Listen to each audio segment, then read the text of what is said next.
manusia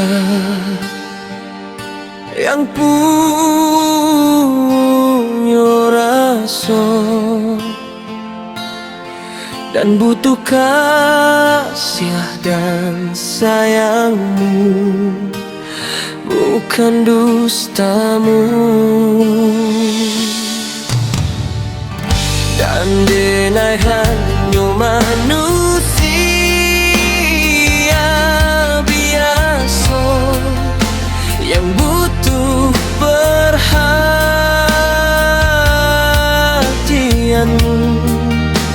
bukan cacianmu.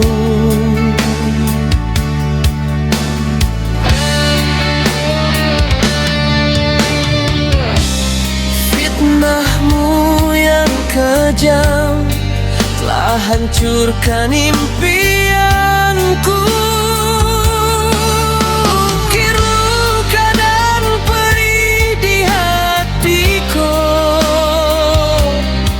membuat denai hancur dan kecewa.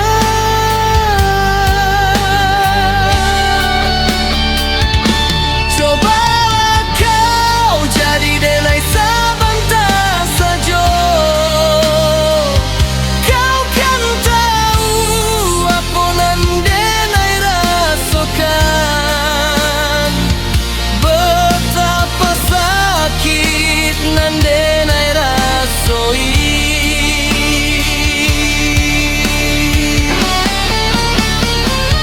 Dan cobalah jadi diri denai sekejap saja,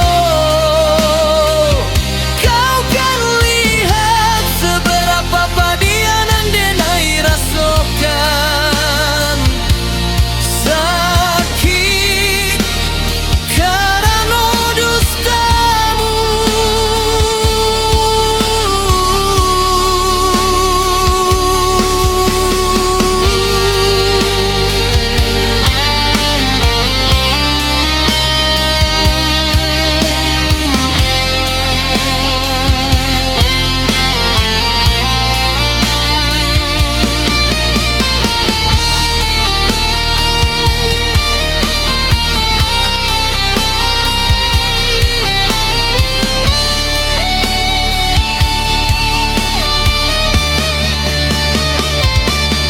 Kini semuanya indah lagi ada,